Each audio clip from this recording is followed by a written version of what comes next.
such things, one nation, under God, indivisible, with liberty and justice for all. Okay. Want to, Sharon, you can show that attending all board members with the exception of Mr. Setzer who are here tonight. Agenda is a pretty common agenda. We have a lot on it, so we'll go through it, or we'll go through as quickly as we can. Water grant and SRF grant administration. Bob and Jeff and I met with Dreena from Whistler Engineering and Donna Anderson, and this is the information from the meeting. The application on the stormwater, which will be at $1 million. The application is due 9/11, and the award date is 12/18. The maximum amount is $1 million, matches 10%. One public hearing, only one public hearing is required. This grant is tied to the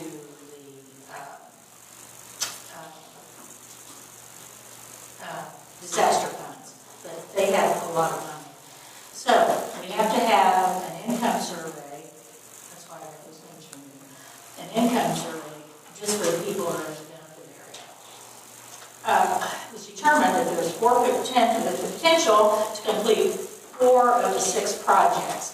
So Whistler is providing a map of those projects. The projects are Park, Mulberry, Pine, and was it Church? Yeah, Church. South Church, down by Pet.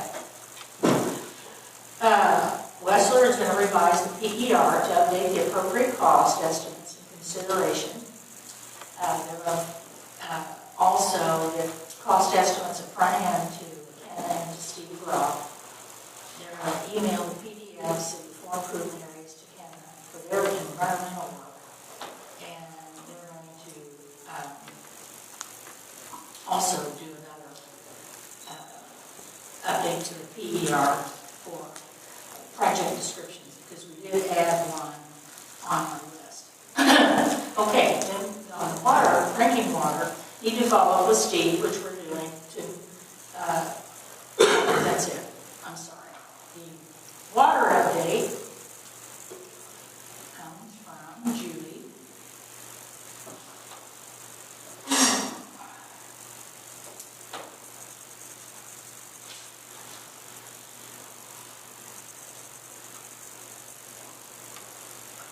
Okay, we have to start the process of procuring a grant administrator for the Morgantown Water System Improvement Project. Should it be awarded, but we go ahead and start the process now. She said this to Sharon, and it says, and myself, the newspaper needs 3 days' notice. They have to publish the advertisement for the proposals, and the respondents, they must have 15 days to submit. So she's asking us at our July 6th meeting, we approve the procurement of a grant administrator, right? Yeah. Then that starts the process. Then I think, Sharon, you have like 5 letters that go out, and then also there'll be ads. We have to send to 5 grant administrators, asking them if they would like to submit a proposal. And then also there will be ads in the paper about this, and proposals will be due July 30th. Could be reviewed and scored at our August 3rd meeting. So that's where we're at on that. So to move on the water grant, we need a motion to hire or procure request a grant administrator. So one of you guys make that motion. Request proposals from. Pardon? To request proposals for grant. Yeah, to request so that we can procure a grant administrator. You have to, even though they're the ones that did the whole process, they still have to go back through, and I don't understand this. It's an Oprah thing. It's an Oprah thing. So anyway, so we need to motion that we go ahead and proceed with the advertising for a grant administrator for the water grant. I'll make a motion to proceed. Okay. Is there a second? I'll second. Okay. All those in favor say aye. Aye. Opposed, same sign. Okay, so we can do that. And Sharon, that starts the process then. You understand that? Okay. So the process is officially started. Okay. June financials.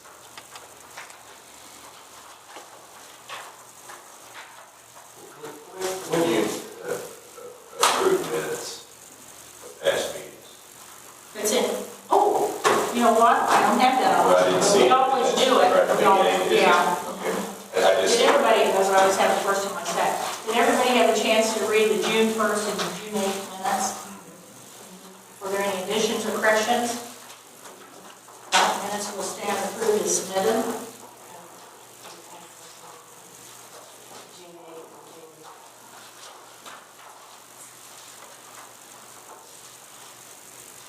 And then we have, what do you start? Revenue. Revenue?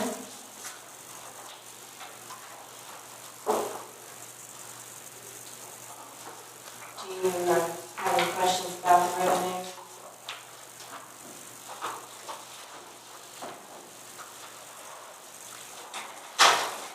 Do we have any idea what our December revenue? Not until I met in 2014. I just didn't know if they gave you an estimate or not.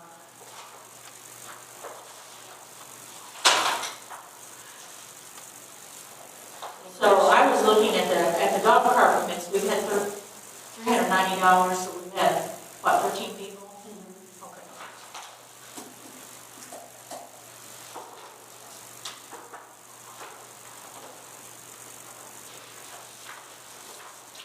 Any questions?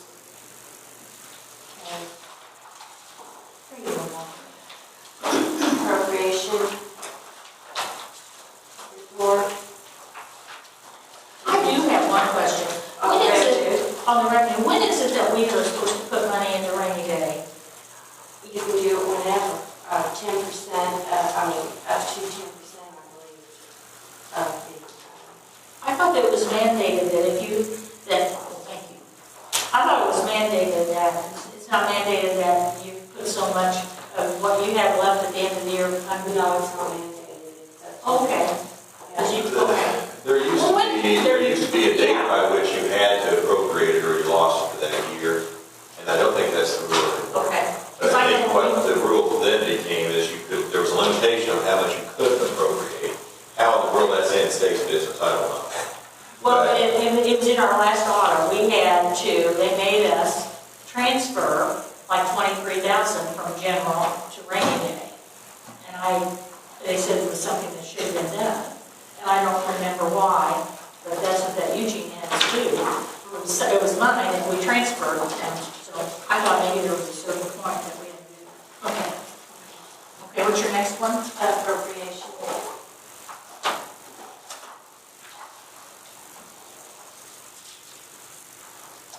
Do you have any questions?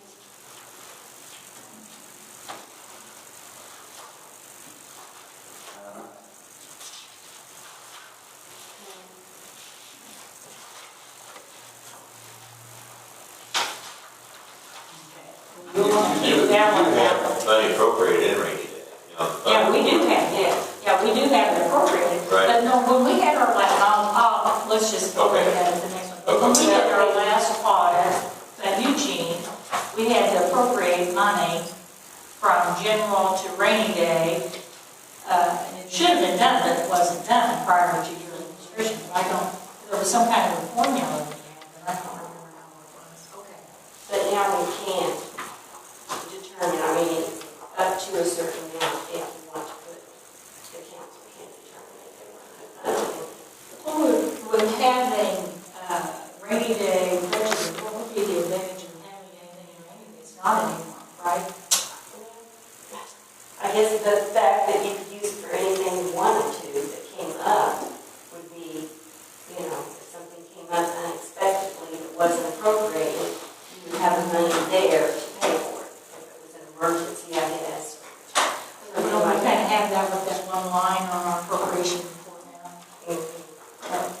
that we could use, yeah. 55,000 in? Okay, what do you, on the fund report, is that what we're? Yeah. You guys don't want to keep these two on for when we're talking about budgets, appropriation and Do you have any questions?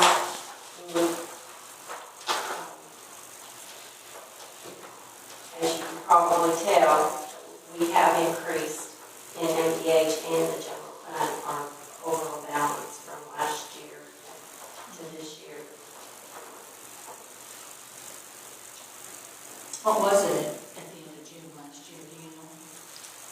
I have December of 2014 at the very end of the year. But we don't know what it was. And, well, I had that, I did have it, but I don't have it with me. I did look at it. So if you have any questions, You want to do those?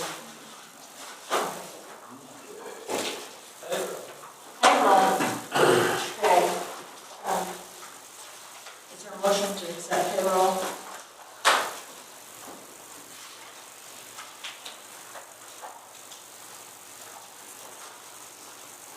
Any questions? No.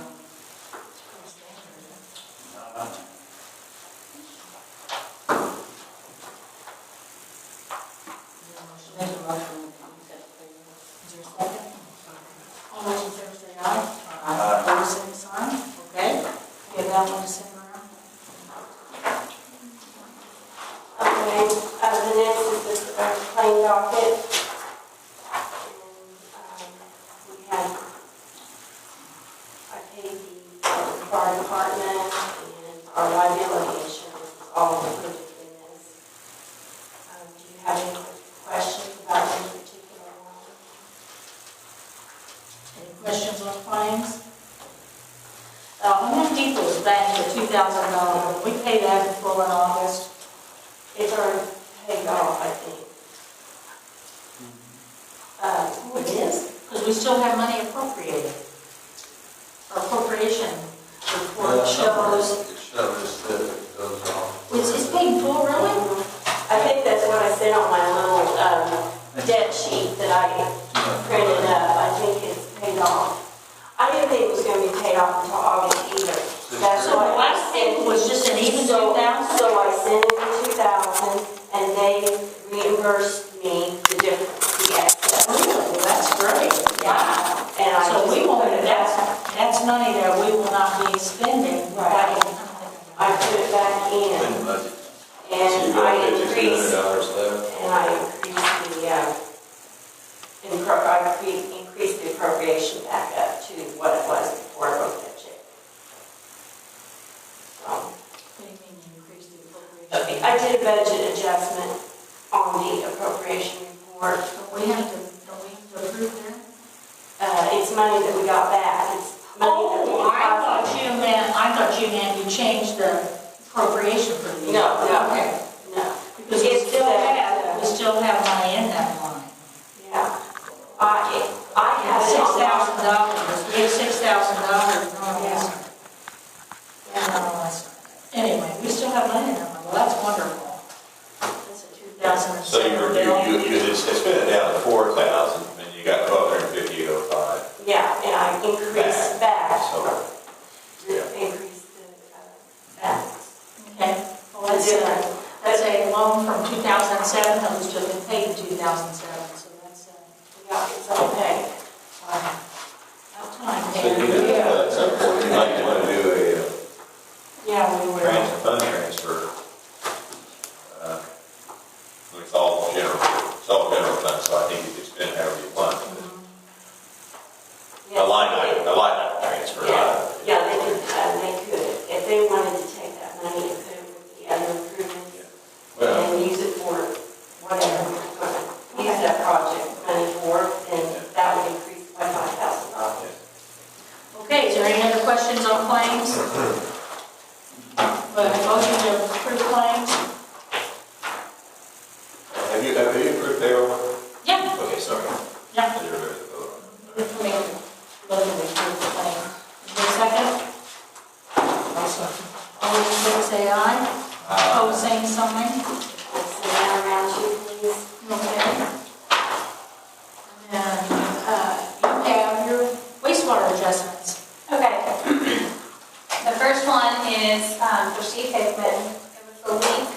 concrete slab under the shower. He wrote in a $20 credit request that wasn't me. Wastewater was only affected by 24 cents. He had a high bill, but it was due to water, not wastewater. It must have been in the house, not down there.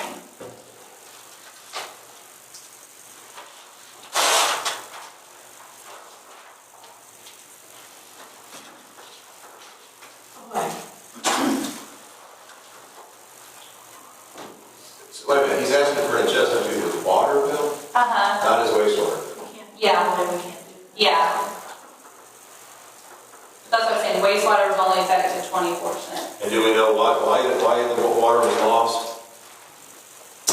What's the rule that it has to Line busted underneath the floor. under the floor? What's the rule that it has to be? Has to be so much Has to of be a percent. Yeah, and I think it has to be more. What, can you come back to this one? But where did it go up? It was, his 6-1 bill, it was $81.93.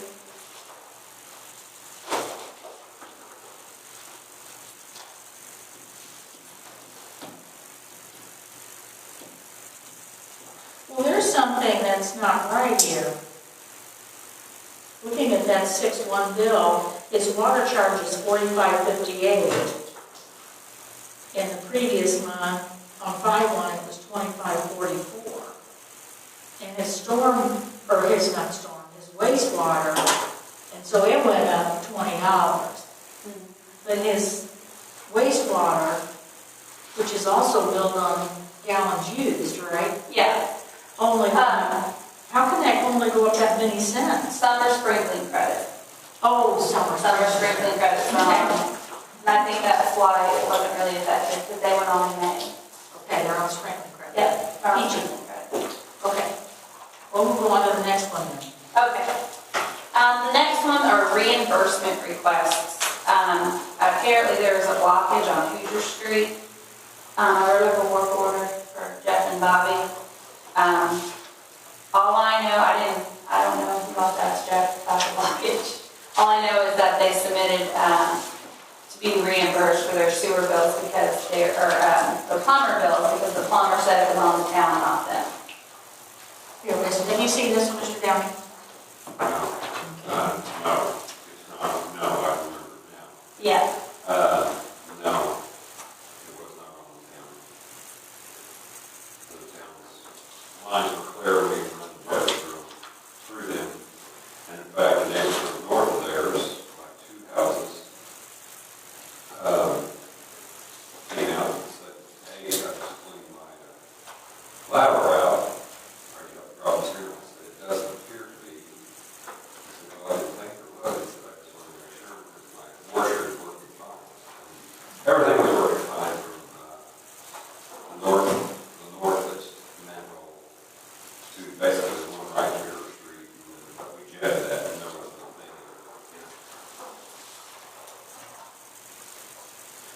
So it is from their house to the street, is a problem. On the property.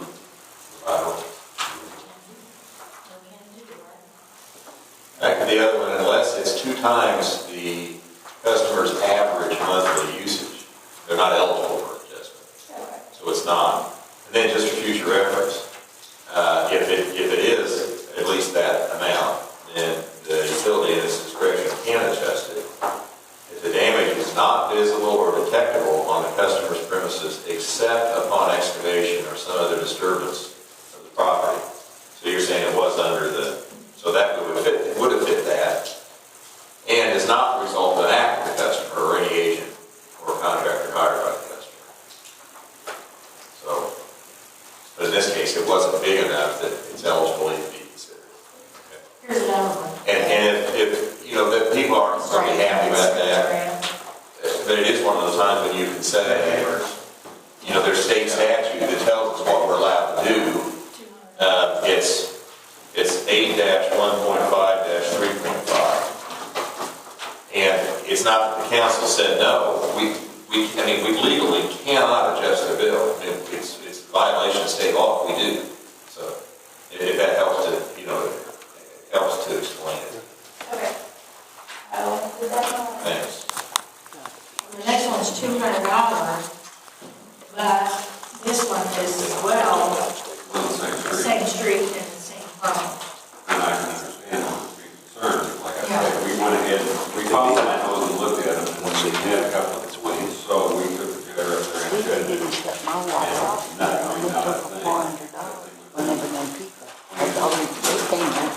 deposit. Okay, We took their deposit and okay, then we go on. they We didn't did get it. the deposit. You got your And I report. told them, I said, they need to pay my bills. I didn't make it.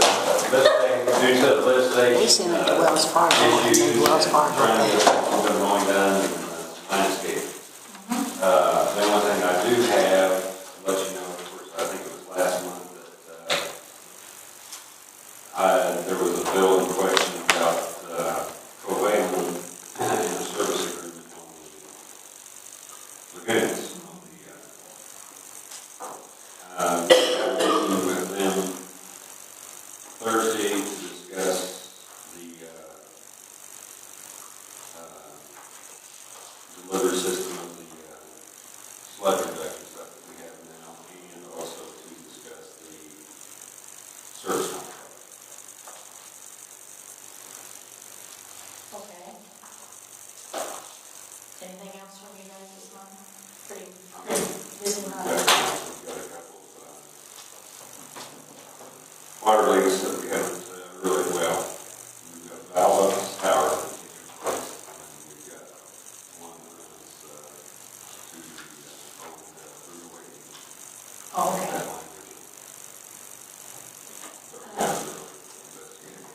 Something that I thought we should discuss, there was an incident at the lagoon.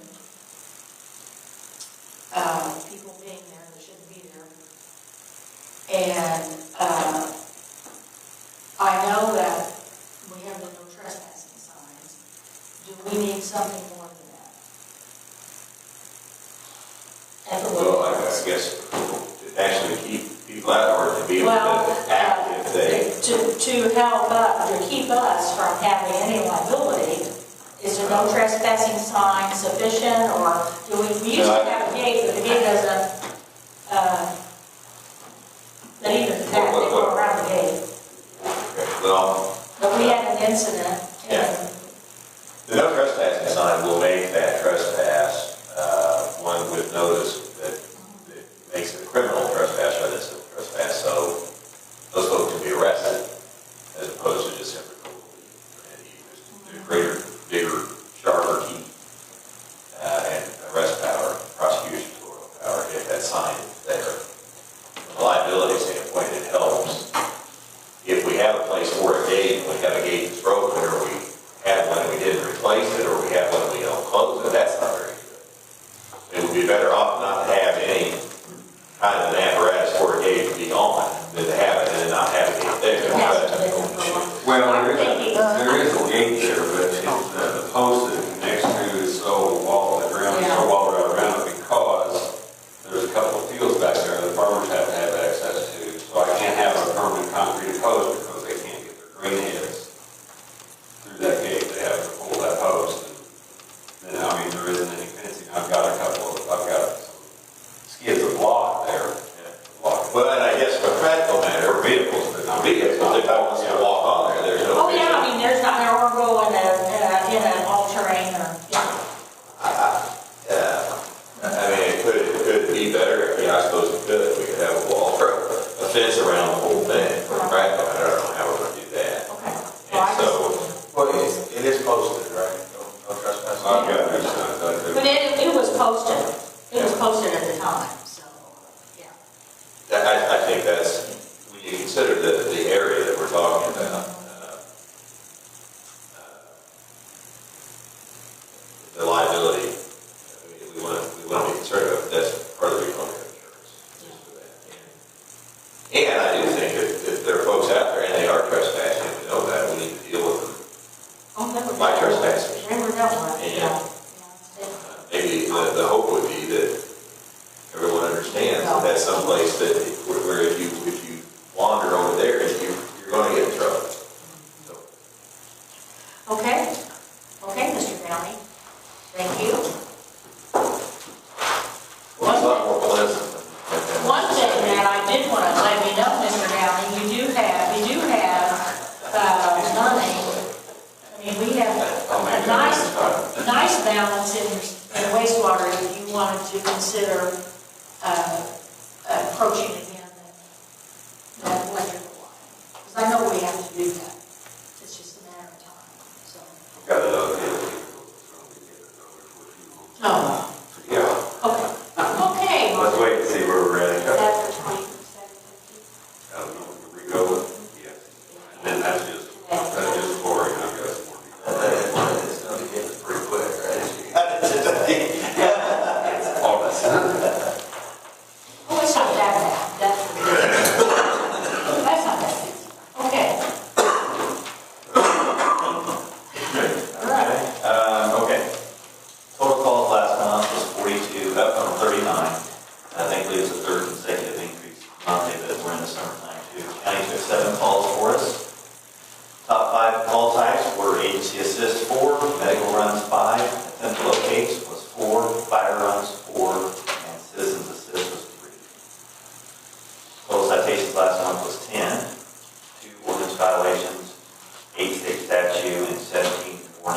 Now, I was telling these guys, Swank, he took 2 over the hill on the last day of the month, but that'll be on your next report. How about the rest of it? Friday, Friday night? No, it was, that was another one. No, this was, the last day of the month. What was that? Tuesday? It was Tuesday. I think it was his first night back, Tuesday.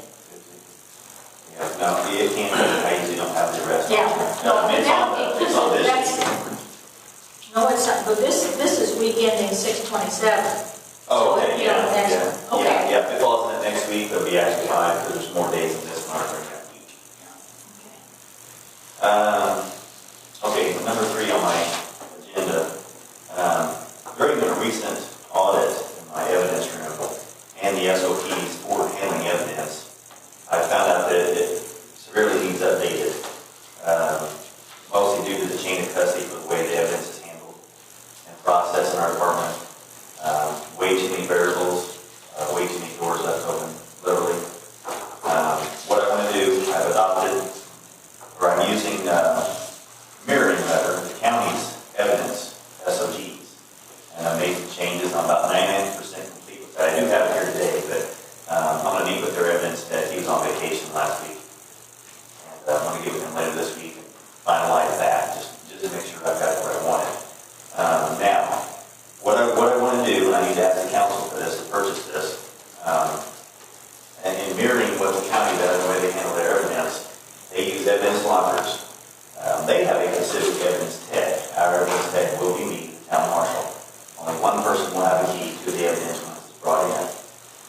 What I need to ask for, and I'll explain this as I go through them, but I need basically a safe that will handle all and hold all the evidence and rifles, guns, etc., knives.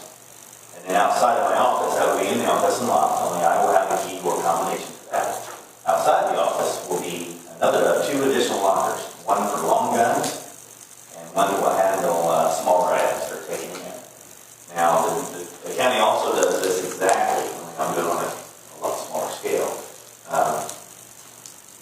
One of the lockers will have 6 lockers with a hasp. And if an officer brings something in that night, it will have a lock, unlocked, hanging there. So put the stuff in, close it, and lock it. Only I have the key to that as well. I have the only keys to all of it. That severely eliminates all variables and questions, anything comes up, it's all on me. With that being said, I need to ask I have a picture of the one here, I didn't turn off my lunch, I didn't call it, but this is the one that will go in the office and hold everything. You can pass it around if you want me to. I did speak with, that's at Rural King, I did speak with them, and they're going to give us 10% off, and of course no taxes. The other 2, I'm going to donate the one with the lock boxes. It has 6 individual with all the hats, so I'm going to donate that. I have it, I'm not using it. I have one in my office at my business. But I do need to ask for the other one, and what all we need is a simple locker, like a gym locker that's taller, more than 48 inches. And I have a quote on that one too, and that is right here. It is $127, and it's just basically a simple locker. It will be bolted to the other locker and to the wall. And you can pass that one around if you want to. Total price for the 2,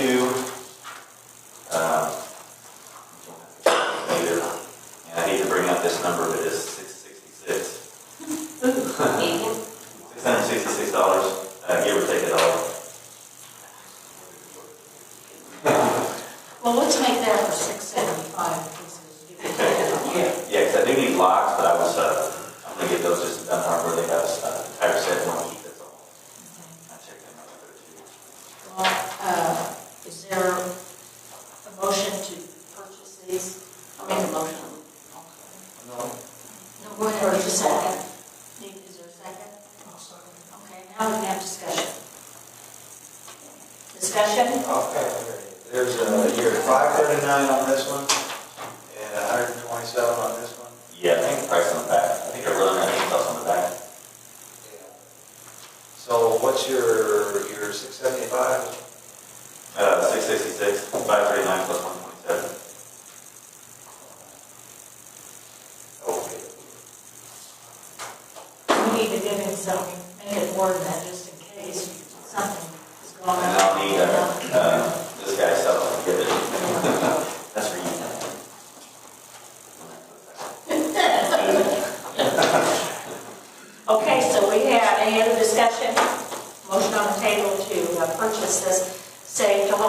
ordinance as well as a one for the right of place. All those in favor say aye.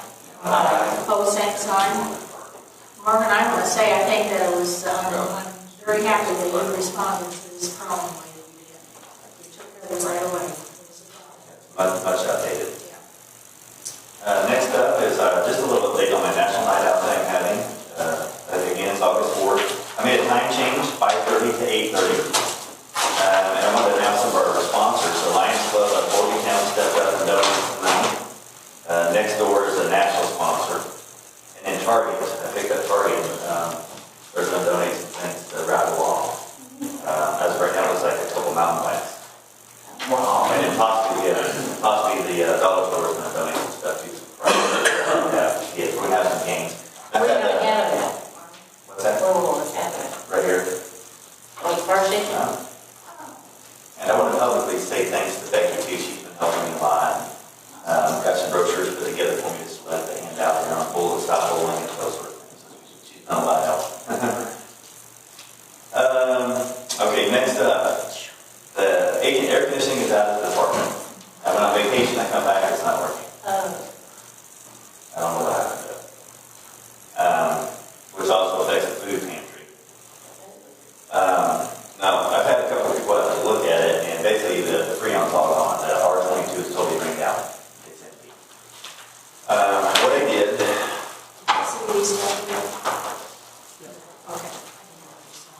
here's some options, and I can use that to you. Because this is actually updated for what you have. There's two in here. Option one's on the front. And I also staple them in order from lowest to highest.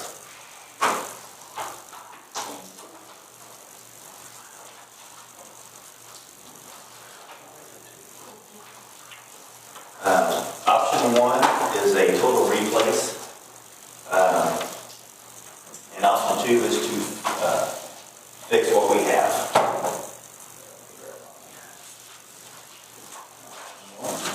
Okay. I'll look those over for a minute if you have any questions. It is an R22, which is really outdated.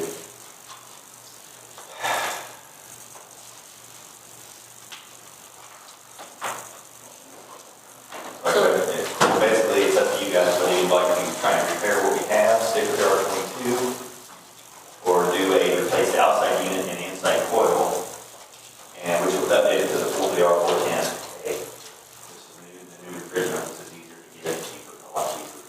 Not that that would matter because there is a 5-year warranty that covers all that too.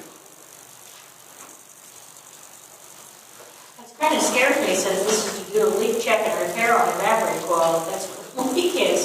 But so we don't know that that's what the leak is? Which one are you reading? Option 2, this little sentence there, by total. This is to do anyway, if Well, that's where the leak is. We don't know what the leak is. We don't know what the leak is. Each one of them wanted anywhere from $150 to $300 just to do a leak. I know.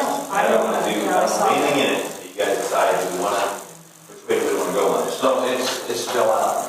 Still out. Yeah, no. Personally, I'd rather go with option 2. So this affects upstairs too, right? The food pantry? I have a window unit now. I don't think it works, but I don't know. Yeah, it does.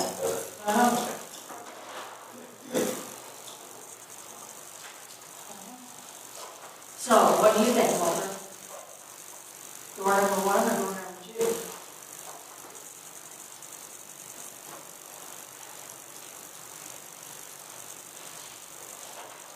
What do you think, Ted? Door number 2? Cheaper, always looks better, but, you know, I'm about it. Yeah, they give some real good prices. Yeah. And he is fairly close to here.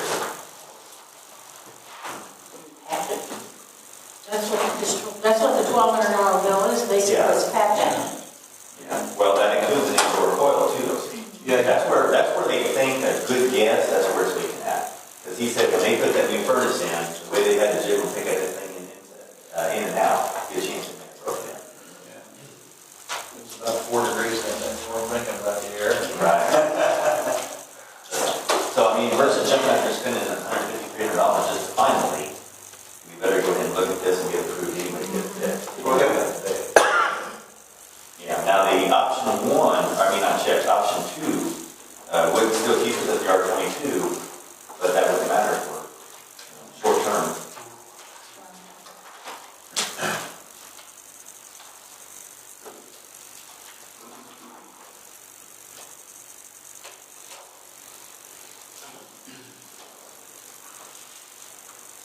Walter, what do you think? I am not an air conditioning person. I am not. I just think option 2 sounds good, but if it's not gonna, if it's gonna be bad in 2 weeks. Walter's a fixer. You got it, Walter. You're the fixer man, Walter. So what we're looking at, option 1, we're at $25.55 to replace it. That's to replace it inside and outside. Right? Yes, yes. And we're at $1,200 to replace the inside, find the leak, and make sure everything's fine there. Yeah. So the only thing we're gambling on is the outside, Yes. right? And it runs, right? Yes. So, There is one other option. If you're considering, you're probably considering option 1, there's a third option, and it's with always affordable. And he said what it could do, it only shaves off, what is that, $250, but it'd be all new, but it would stay at the R22 system. The reason I didn't include it is I thought I was going to spend that money when I was going to go with the new 14 or 14A. There's one other option.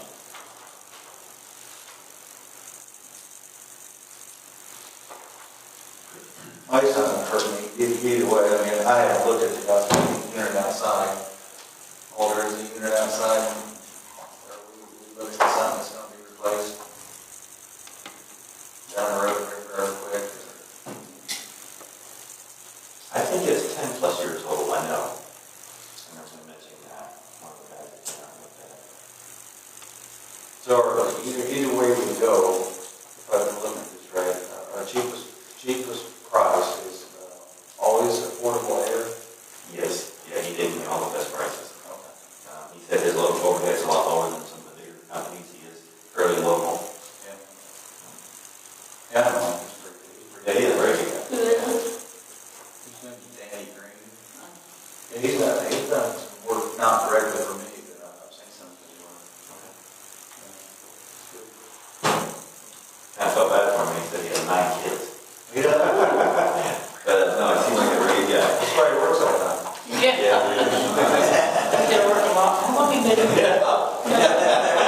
Your kids are off on the on you. It doesn't quit. Yeah, oh yeah, oh yeah. Yeah, they're all big companies. So, is there a motion to do something? Well, I make the motion to do something. A lot. I'm not. Over here, you're thinking over there. Option 2, option 2. Okay. Is that a motion? Okay, I'll second that. Okay. Discussion? All those in favor to go with the $1,200 option from Always Affordable Air, say aye. Both same sign. Okay. Cool those boys down. Yeah, okay. What else you got? I just wanted to announce a couple of things. Lost of Officer Hammonds. We lost Officer Hammonds. He went to Martinsville, which is something he's always wanted to do, just closer to his house. And then I had one other officer go. Officer Smith has been let go due to inactivity and not working his hours and not showing up. So that's all I have. Okay. But both of you guys giving your reports, I wanted to make the council aware. I was looking at some history. Okay, I'm going to read these numbers off to you. 2,173, these are all thousands. 2173, 2974, 1904, 1842, 1594, 2791, 2327, 3362, 1535, 2473, 2187, and 2528. And that is from 2000 2011, and those are our monthly bills that we pay the Premier Ag for gas, total $28,000, right at $28,000. And this year, so far through 6 months, we've spent $6,700 through Premier Ag. Now, I went over $3,000 in gasoline for those two departments. Now, didn't we change the law at one point? We did change the law, didn't we? Yes. I think that it's amazing to me. Your units get pretty good money. But it wouldn't be that much. I mean, we were, Yeah. you know, to pay $2,800 a month for gasoline. That's unbelievable.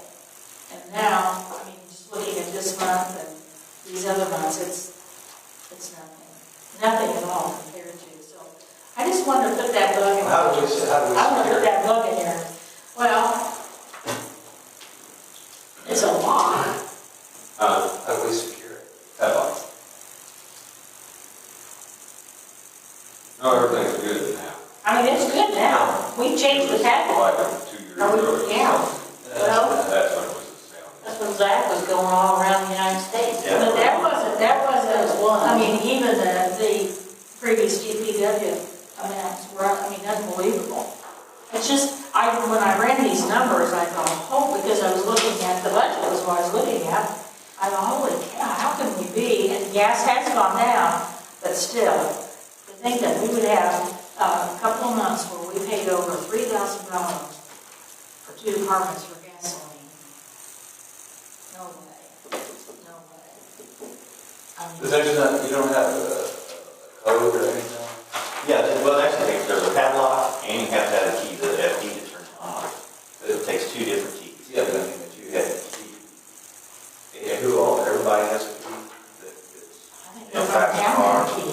I think everybody It down sounds that like it's key. been a filling station. It sounds like it's been a filling Yeah, station. I couldn't Yeah, believe they it. got a record of 2 or 3 years ago. What's on the pump when you start and what's when you finish? Well, Yeah. it counts that particular dispense, and not like a running total, like a water meter. Well, there is. Yeah, so I don't know how expensive it is. I don't know how expensive it is, but you can get these little key thing. It's not key, but on a unit, like on a school bus, a lot of schools use them to where when you pull in there, you have to put that in the electronic deal there, and then you have to punch in your number, and it knows which unit you're putting fuel in, and then you have to put in mileage, and it keeps track of everything. And if you don't have it in there right, you're not going to drive fuel out of it. So, I mean, Yeah, the county's kind of like that. I mean, something like that might be something to consider, but right now, It's not an issue. yeah, right now, we're in excellent shape. yeah, we don't know. Because, I don't blame her for changing the law. I mean, if we hold where we're at right now, we're gonna spend right at $12,000 versus $28,000. And it's not the price of gasoline. So, okay. I have one other thing before we move on. Bobby did not get 25 hours of his vacation in. And I think it was during that time when the guys were leaving and that type of thing. Anyway, and I wanted to know if the council wanted to add that back in with the stipulation to use it like by Labor Day or something like that. He is going to fill the fairly busy part this year. He's actually He's got it. yeah. I mean, he just lost Well, it. he earned it. Yeah, He just he didn't earned take it, he it. just didn't take it. Yeah. But, and I think the other thing was during the lesson. Are you making the motion? Is there a second? I'll second that. Okay. Discussion? All those in favor say aye. Aye. Opposed, same sign. Okay. So, we can take care of that. Now, old business, nuisance ordinance, second reading. You adopted ordinance 2015-4 at June 1st meeting. That's the nuisance ordinance. We Reviewed it, this has kind of been in play for quite a while now. And I had submitted drafts to you that you reviewed, and then at a meeting prior to the June meeting, we went through it sort of item by item and removed a couple of the conditions that constitute a nuisance. The one I think that I remember most clearly was the snow on sidewalks that would really, somebody who didn't get out and shovel their sidewalk would be maintaining a nuisance. He wanted that removed. So it was amended based on your instructions at a prior meeting, presented in its amended and final form last month, adopted. So now it's being presented tonight on second and final reading. If you're so inclined, we can get it adopted, and then I'll need to publish it before it becomes effective. But I'll get that in right away. Okay, is there a motion to adopt ordinance 2015-4 on second reading? Okay, is there a second? Second. Okay. All in favor, say aye. Aye. Okay, so now you will publish that, and then you'll let Marvin know when he can start. Okay, you got that? Okay. Solicitation ordinance, we had one that we, I don't know what happened. I have. Get finally. I went back. Fast. And here it comes.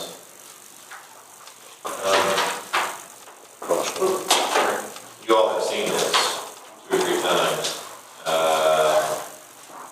If one of you gets a copy that has some yellow on it, send that back to me. I thought I read it. Look, you got it? Yep. Chad's copy, then Chad will. The yellow one.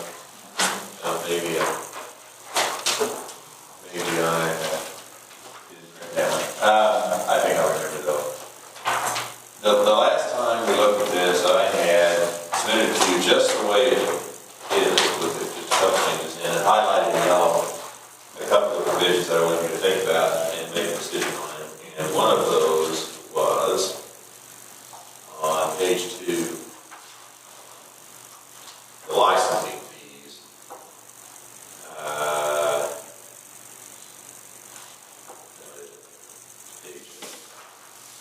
Page 3.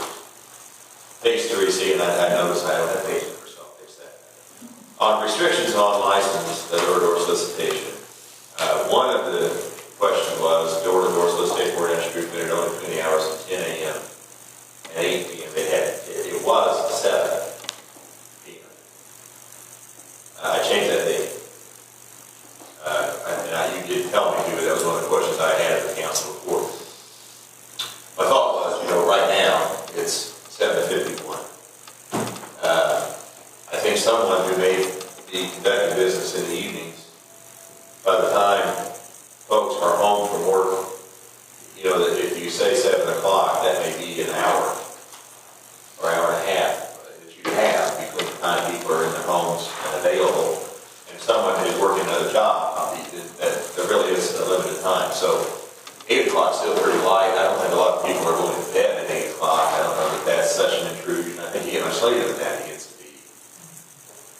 So that was one change. The next paragraph is a license would be issued, no, go up above there, sorry, as a condition of the license. Paragraph number 6, the very top of that page. I had asked you about the fee. The license fee is written as $25 for a 10-day license, and it's $75 for a 90-day license.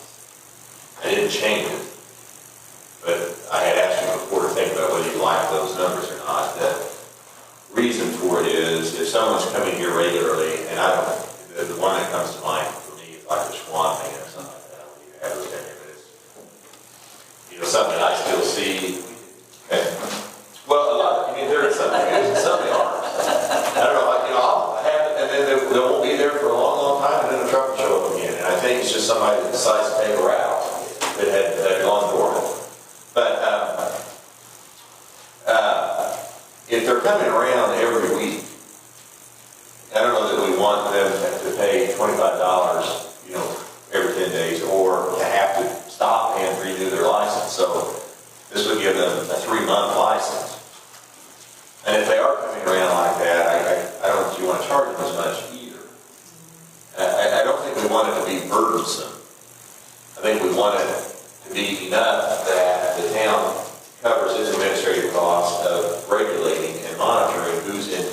trying to do business door to door. So it would be $25 for a 10-day license and $75 for a 90-day license. And the requirement is that each person representing someone, a business who's soliciting the town, has to have an identification card that they can present, and that's $3. So that hasn't been changed, but I need to know whether that's okay. That was one of the questions you've been asked before. And I really think that was it. So here it is again. If you're ready to act on it, you certainly can. I don't know what the number will be. Will it be 5? We can certainly fill that in, because we'll have to read it twice anyway. The other option is, to get this thing going, because this was first drafted in 2013. If you want to act on first reading tonight to adopt it as presented, and then give it a critical read between now and the August meeting, you can, if we need to make some changes, we can make some changes, but at least we will have gotten the first reading behind us. We have had problems recently, and I see these posts on Facebook, and it goes like wildfire. There's a guy in a white van, blah blah blah. Well, we had this last week. The guy coming down the street, and I called Marvin, and he came to the door. Frank was there. The dog's barking. He was so high, it was unbelievable. He was just hopping.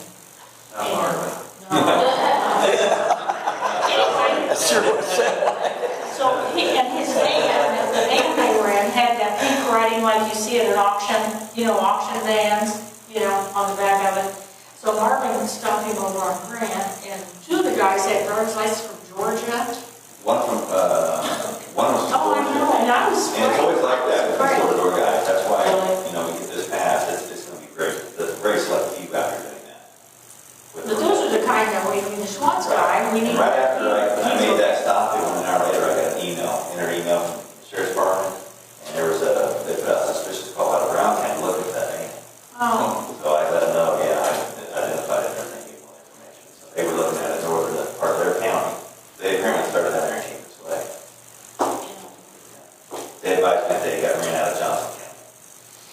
So when you got ran out of Morgantown, those are the kinds of things that we just don't need. So, and so that's why I sent Lee an email, and I said, that's that all. Almost one man. So what do you think on the main thing is discussion on fee, right? What do you think on that? $25 for 10-day.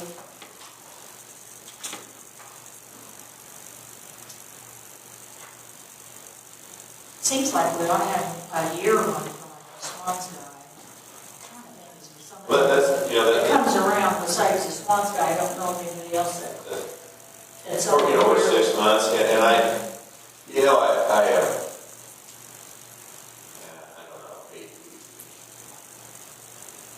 You do want to discourage the folks, but I think you want to encourage the guy who brings the ice cream.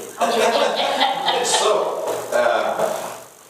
and I don't think it's a money maker. It's like everything else. We ought to collect a fee that's enough to cover what it costs us to monitor this activity. And so, I don't know that it needs to be that kind of money. It could be $15 or $10 for 10 days, and you could charge $100 a year, or $50 a year, or $50 for 6 months, or whatever. That was where we left off last time, was on this point. I don't think it needs to be, first I don't think it needs to be that much money. The thing that's going to be the deterrent is just the fact that they have to go through this step. So there's people like that, they're going to disappear. Right, yeah. So that's going to be the deterrent. Now, I did notice this last couple weekends ago, driving back through some small towns in northern Indiana, when they had their sign, when you came to the town, under it, it had a thing, it said solicitation license required. And we would want to do that. And, at whatever point we get up our website at, it would be, What do you guys think? anything come to your house that we need for that? None there. Oh, boy, well, that's true. But if somebody comes to Walter's door, and Walter, he says, do you have a permit, right? And if he can't show him the permit, then he calls Marvin. As long as everybody knows. And Walter also can have a sign on his property that says no solicitation, and that guy's not back under his door. But we want to know who the guy is. Yeah, we want it. Yeah, We want but no, but I'm saying this ordinance doesn't trump somebody's own right to say no solicitation. Right, because then they have to be living. Or like you're saying, they have a sign on the property says don't show up. Well, we want Marvin talking to us because I think one time you caught some guy that, Yeah, a while back, I saw Yeah. the driver and they were wanted. I remember another one had a stolen vehicle and it was a mess. oh, yeah. Yeah, they're usually never from around here, usually Oh, no. days. I don't know how they end up here, they're doing these little sales with air freshener. So they end up Cleaners. Show you, I know there's a work, type of, not work release, but there's a, when they get out of jail, there's a program you have in Northern Indiana, and they all go there and they run this type of business. It gives them a job, but you don't want to hear it. So what do you guys think? I think, Walter. I think, Kenny. I think we need something. Okay, well, you're gonna make a motion to adopt it? I make a First motion to reading? adopt that. Okay. Mine or second? No white vans. No more advances. Frozen meat. Especially for hopping. Frozen meat for that. I know when I get these calls to people say, can I buy meat out of a van? Who sells meat out of a van? I said, don't buy meat out of a van. Anyway, nothing on, no writing or anything. Tom's always, anyway, no writing. This is the first. So this is our first reading, but then we also, while we're in the discussion phase, we need to find out what you guys want to do on the fee. This is just the first reading. I'm going to amend that. $25 then. For how long? 25 for 10 days and 75 for 90 days. So that would make a lot for the Swan side. That's what we don't want for Swan. We like Swan stuff.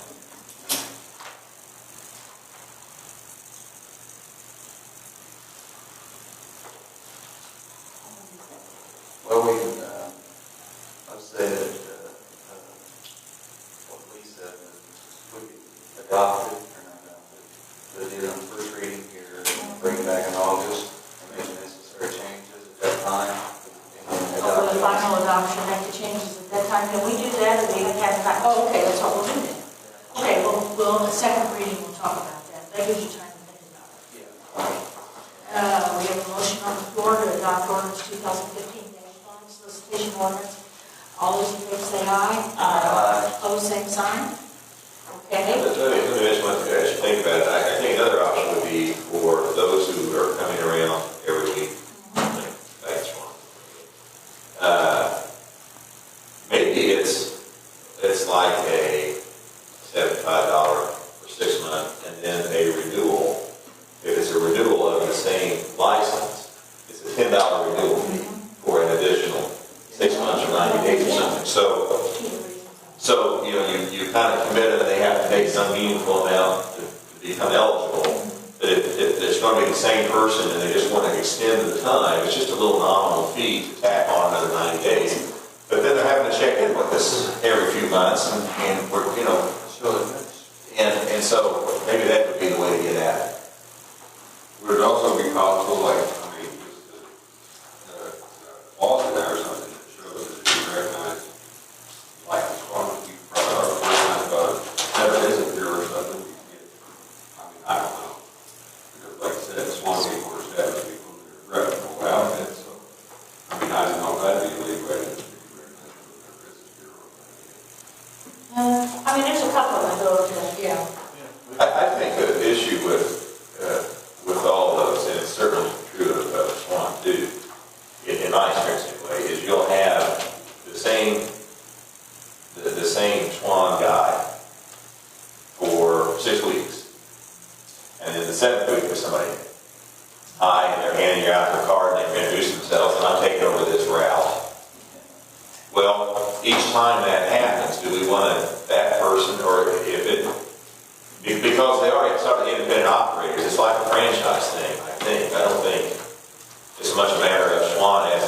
company hiring people, it's somebody that, I'm going to try this route now. And they sign up, probably pay a fee, and are provided with a truck and a product, and they go out and do the best. But, you know, from one week to the next, you can have a dramatically different person coming around. And you get the guy in the white van who's just a little more clever and decides to get it, instead of a white van, I'll get a Swan's truck, because everybody trusts that.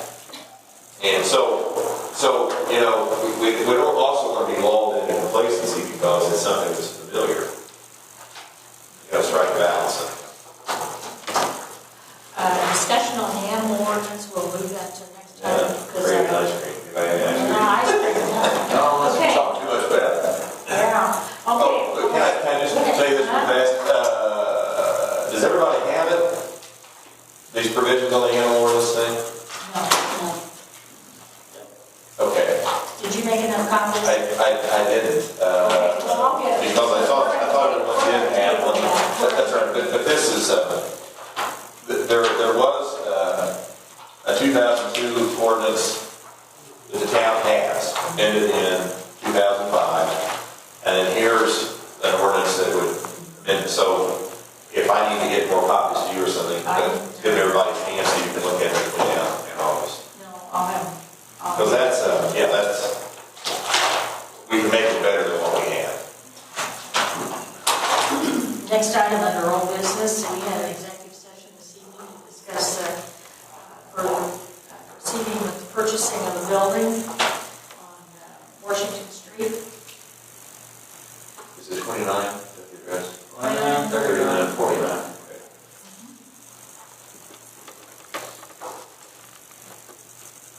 May I just help with this? And so I think the consensus was at the end of the executive session to make an offer to purchase the building at 2949 Washington for a purchase price of $60,000, conditioned upon financing, an environmental assessment that shows that there are no environmental issues that would require any significant cost or remediation on the part of the town. A structural and mechanical inspection, same thing, that would not identify significant problems or subject the town to any significant cost for repair. And then the statutory requirement of appraisals.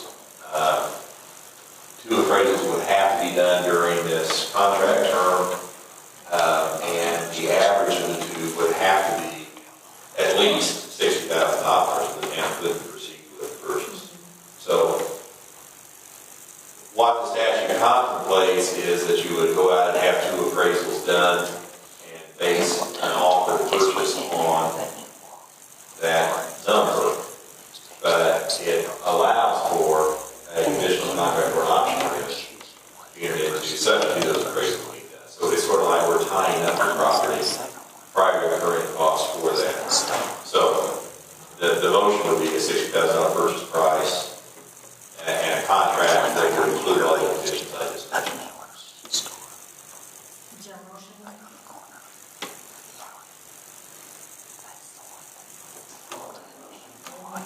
Is there a second? Okay. Discussion? All those in favor say aye. Opposed, same sign. Okay. Joel will be authorized to execute the purchase agreement on a form that I would prepare that would be very much like the form that we submitted one time before. That's okay. She's authorized to sign. What are the time period? Yeah. Oh, yeah. We'll be able to talk about that. I think that's good. What, 7 days, Well- 48 hours? Well, I think we need Oh, you mean 60 on the- days to. Oh, you mean yeah. on that? Well, we need to know if he's going to accept it before, Well, I mean, before we have a date. that would be fairly immediate. Yeah, Yeah. a couple of days or something. Okay. And not with just rescind the offer, but yeah, I would suggest that we have the right to purchase it and afford ourselves 60 days to satisfy these conditions. And I think what will happen is at some point along the way, if things are going well, you may need to meet at an off time to appoint the appraisers, because that is action you'll have to take too. We did that earlier. Well, but this is a This is a different. different, no, I mean, on this same building. I know we did. This is different now, yeah. And you guys could convene, Well, we'll have to do that for the Yeah. environmental. and we, well, yeah, we will. Well, okay. Well, now let's.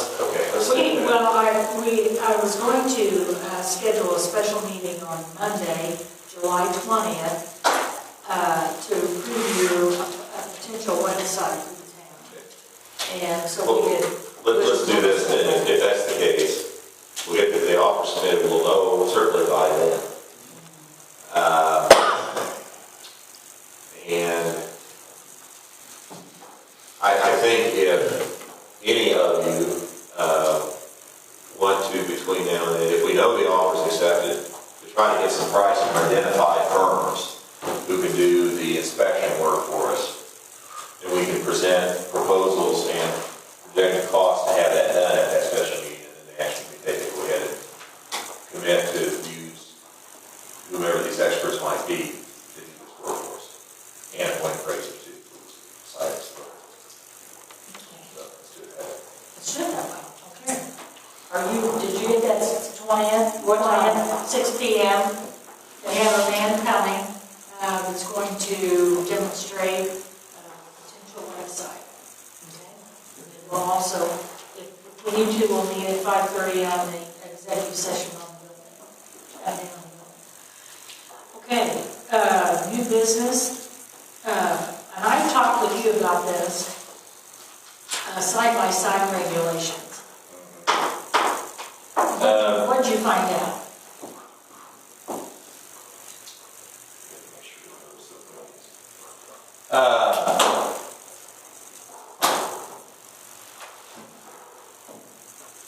I think, like golf carts, these, I didn't even know that was the term side by side, they're like the gators. Well, they're called off-road, and they officially call. They are called, Yeah. they're defined in the statute as off-road vehicles. And under the state statute, you can't drive them on highways. You can't. And you can't golf carts either. The way that becomes permissible use is if a local jurisdiction decides to allow it. So as we sit here right now, they can't be driven on highways. If the council decides that it wants to permit off-road vehicles to be driven on the roads over which the town has jurisdiction, then you can. Just like the golf cart ordinance.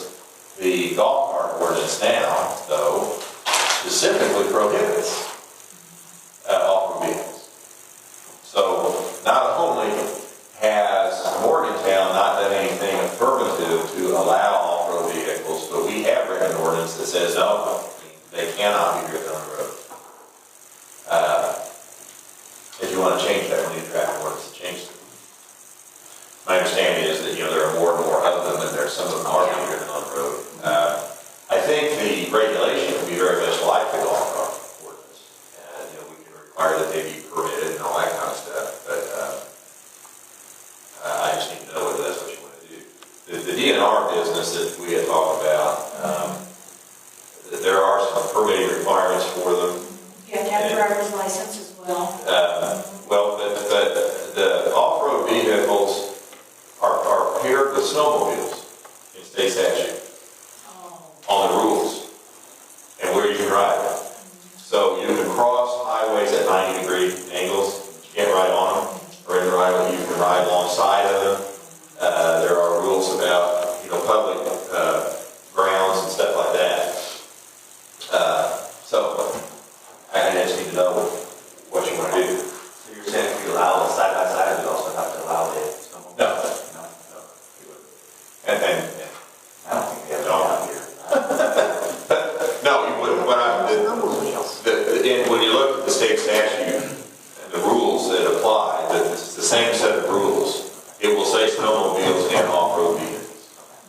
But we can pull the off-road vehicles out and allow them, and it would look very much like motor golf course. I mean, I would just include it in that and leave everything else pretty much alone.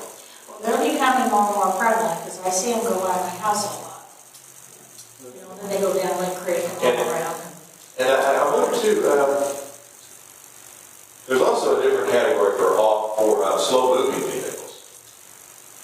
But this is. I think it's an exception. And how fast can they go? A slow moving vehicle is one How that can't fast go they over go, 25. Joe? How fast does yours go? Oh, they'll go fast. Over 25? Like I said, Some of them are running 60. oh, A Gator? 60 plus. Oh, No, yeah. it's not a Gator style. Oh, a Gator is in that same category. Mine's about 40. Yeah. But what do you, is yours in? It's more utility, But there's also a category for ATVs. which is like a four-wheeler, I mean, they're not. But it's not that. It's a side by side. And you're calling side by side for those two people still? And Yeah. what, why do you call it that instead of eight? It's for my own purposes. Just, I mean, that's just The term, everybody uses. yeah. But they're more of a, you can jump them, they're fast, a lot faster. Like his is more utility, you couldn't jump it, I break a lot of stuff, it's more for. Those Polaris, he makes one and, Razors. Yeah. But then the Kubotas and the Gators and those things are a little bit more creatures. Same They thing. are more utility. Same thing. Same thing, but they don't have the same, they don't go as fast. do they? Mine will go just as fast as that one. Oh, yeah. And what do you have? Gator. The Gator? Well, And you own all of those. No, this could encompass all that. okay, well, that's, I'm just trying to understand the differences. But I mean, no, I mean, right now, if somebody's driving on the road, they're not allowed to. Okay, let me ask this. Whether it's a Gator, golf cart, or whatever, they have to be 16 years old, right? Yes, state law. Our ordinance would say that too. Absolutely. If we regulate, we can regulate that one. But I almost think that to be driving any vehicle on, or anything that's considered a vehicle on a road requires a driver's license. The only exception would be those ones that have to do with farm equipment. So I think that a golf cart, you get 16 years old, driving on a golf course. For one of those purposes. Oh, that's our ordinances. You have to have a valid driver's license. It's not 16, it's a valid driver's license. I downloaded all that stuff today, and I have all the statutes that relate, and I don't have to pass out to you, but I have email to everybody. We'll get to But what I'm telling you is right. And so what I assume you would do is either say, okay, change the ordinance so that they're permitted just the same way golf carts are, and subject to the same rules we have for golf carts. Or you'd say to me, no, we don't want them. Or they belong. Or maybe a third option, if they are registered with the state, then they would be permitted. They would have to, as long as they're registered one way or another. Do they have to be registered in the state? Yeah. They all are. To be honest, they get a certificate of origin with them now. Right. We are, I mean, the reason I know that is because they said, when we got ours, they said, can you get a certificate of origin? And they said, no, wait a minute, you're government, you don't have to. That's exactly right. Yeah, the government is exempt. But you'll have a little sticker. Yeah, Joe, that's what they say. I don't have one. Oh, well, no, I'm not saying that they might have not come up with this, but they have started. with- My Gator's only a year old. Well, they've got certificate of origin. Let's get back to the business at hand, please. Okay? So You'll anyway, have so, courses. next- Well, what are you telling me to do? Well, I need the instructions. yeah, okay, let me ask you this. If those things will run 45, 50 miles an hour, whatever they'll run, and they're running, and our speed limit is, you stop them, and you write a ticket. How do you write it? So they've got to have something to write the ticket against, right? Since it does, there's no license plate, you just write it to the license. Well, they'll have, that's what I'm saying, if they're registered to be on the road, Yeah. right, with the state, they're gonna have a state identification number, I forget the proper name, what that number's called, but it's registered with the state. So they have to be 60 years, they have to have a driver's license.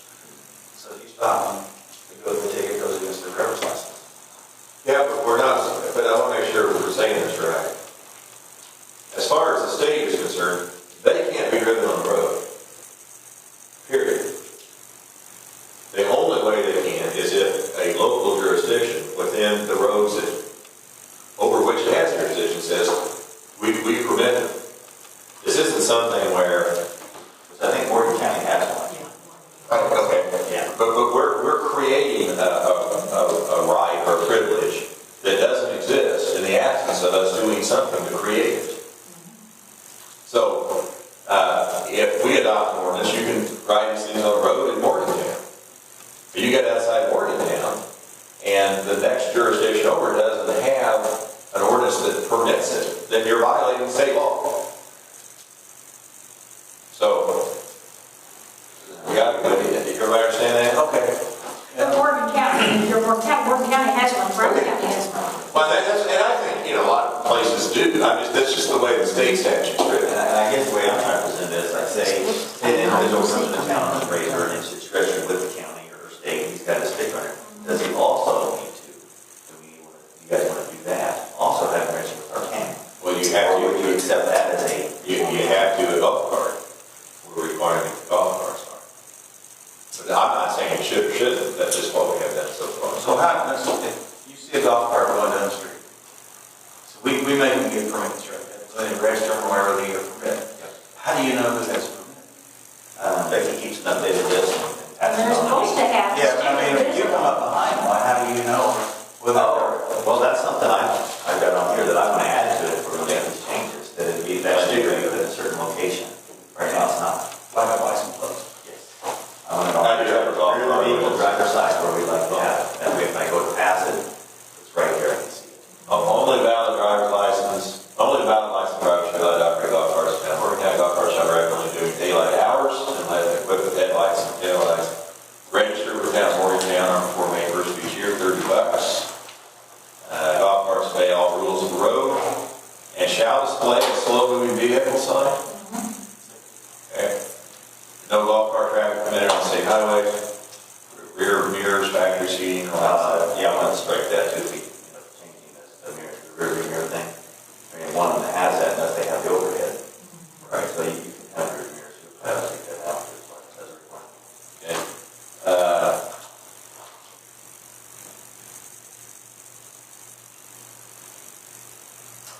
And we've got all-terrain vehicles, ATVs, that are not considered golf carts, and are excluded from this ordinance. So, I may have read this before I found the definition in the statute when I said before that we specifically prohibit the side-by-sides that we're talking about. I think I was thinking that fell in the category of ATV. So I don't think we are specifically prohibiting that, except until we specifically permit them, they're prohibited.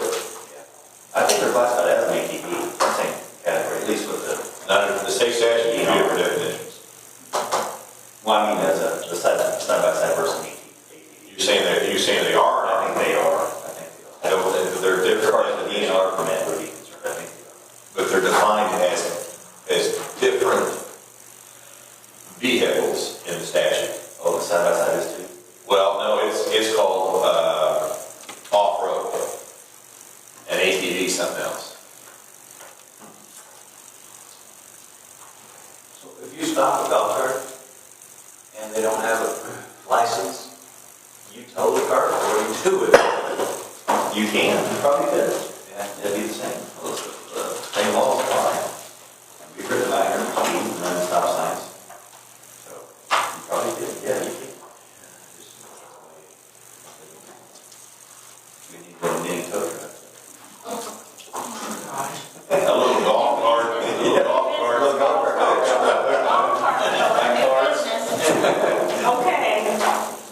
Okay, is that, we're gonna move on now. You guys ready to move on? We're gonna move on to our budget. What am I supposed to do? Well, aren't you gonna change the golf cart ordinance with the changes that he's requested and then And add? add off-road vehicles, but keep it the same other than the changes you mentioned. Right, Okay, okay. to figure out the actual legal term, I was the first one, side-by-side, I don't know what. The term side-by-side doesn't appear in the state statute. It's I'm sure called- it says off-road vehicle. Off-road vehicle, okay. I'll print that out and show it to you. Or I can email it to you. Okay.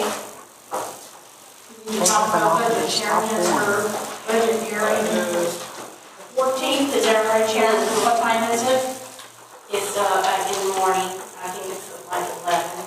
11 a.m. Any board member that'd like to attend is welcome to. It's at the county courthouse, or not the courthouse, the annex, right? Okay.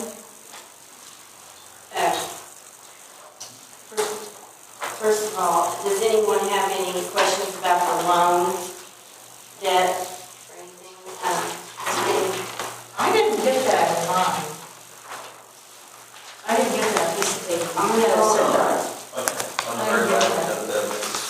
the back of them? No, it was the last thing in there. I got the appropriation on that. I brought the town of Morgantown Form 1.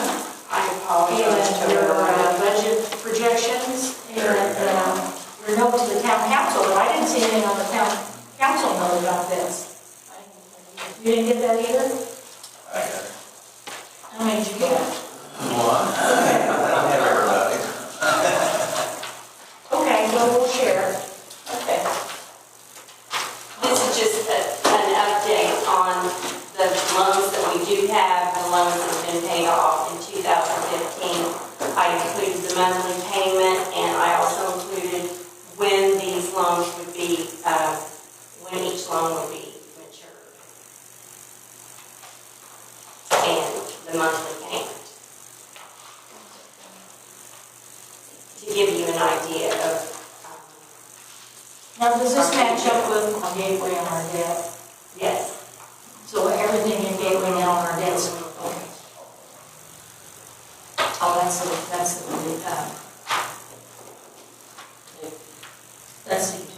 okay. Okay.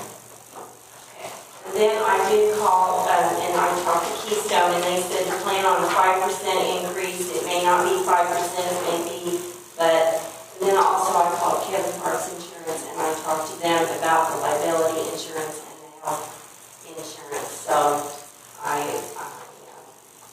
did call about those.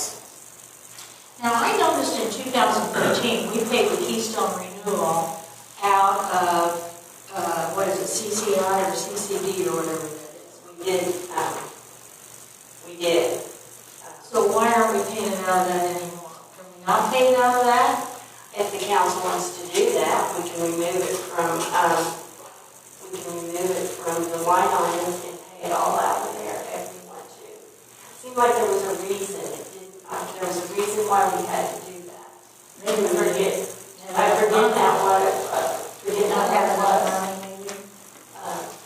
Is it Oh, I CCD? know what it was. It was, we paid for something out of CCD. We bought something. CCD is not budgeted, right? Yes, it is.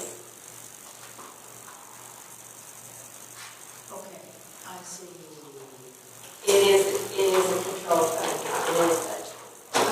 Which one is it? It is, CCI is, No, CCD. okay, CCI, CCI is in here. okay, and the CCD has 27,000 in it? CCD,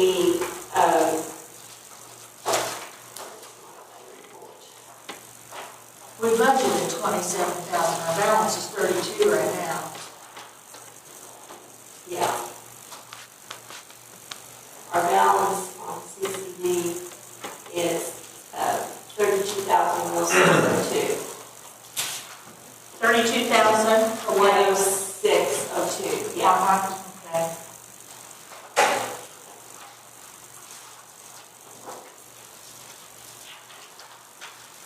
Okay. So I used the budget projection worksheet that I printed out for everybody. I hope everybody got that. Now, which one's that? That is the one where it says this year the budget is, next year it expanded this year's budget, and 1 year ago and 2 years ago. Now, are any of these well, no, I guess, when you did that, when you did your budget, let me see, do you have the Form 4A or 4B yet? No, I don't have the revenue. They said that they will have, when they sent me the paperwork about that, they will have all that at the meeting, July 4th. So, how did you know how much to budget? Is that formula? I mean, the way that it looks, I based it on, the way it looks to me, we have 228,000 that we have yet to spend this year out of a budget of 392, and I don't think we'll spend 228,000. So how much of that are you carrying over? for this year or for next year.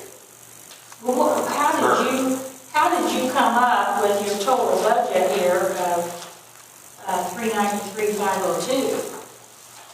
What I did was I used what we did last year, and then I also counted a 2.6% growth that we're to use. But what about, you don't want to leave money on the table? Well, that is why I didn't add anything extra. If you needed, if you wanted more money, I did the budget based on, very conservatively based on these totals. Well, you had the training, we haven't had the training, so is that what they told you at training, to just budget at a 2.6% increase? Well, I budgeted at 2.6%. If he tells me when I go July 14th, we need to have 20% to 25% of cash reserves left. We don't want to overspend. And we want to be able to keep that much money in our cash reserves. So what does that amount, what is that amount? So I will know when I go July 14th. So we don't, what did we budget last year in that 20 to 25% cash reserve? Well, we had plenty. When we got together for our meeting, I did what you guys wanted and entered the figures that you wanted at that We had meeting. cut the budget though, remember last year? The year before. The year before you cut the budget. Yeah, that's right, year before. So you're not counting on any carryover. I don't know what projects, I didn't know what projects or how much money in the general fund you wanted to put in something special the council wanted to do. And when I go, I will find out how much. He will tell me. I talked to him on the phone. He said he will tell me everything when I meet with him. So why, I guess a question would be, because I know this last year, we did this at a later time, why wouldn't we just go with what you have here, and then when you find out how much money we have, we'll work on the budget? Well, I suppose we could do that, but on all these items, I based it on this budget projection estimate. So the only thing that You're setting the budget, not us. that's right. Is that the way it's supposed to be?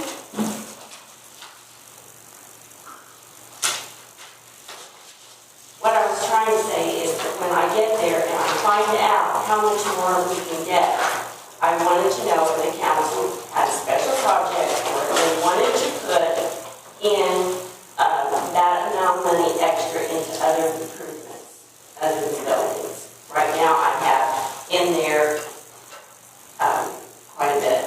Well, here's the deal, okay? Just like I'm looking at Marlin, and if I know how much budget we have, I would think it'd be a nice thing for us as a council to talk about maybe adding a third part-time deputy. But until I know how much we have, I'm not gonna put that in here, right? But you've already decided that we're not gonna put it in there, right? I can add anything you want me to add. But you said you wanted I did this based on what we spent. So then if we find out that we have, because your budget is $393,000, and our budget last year was $392, so we went up $1,000 in the budget, right? That was for general. The overall budget has gone up.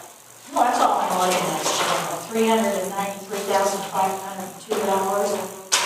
That's what you budgeted here. And last year we budgeted $392,000, so we would increase our general budget by $1,000. Well, that's not, okay.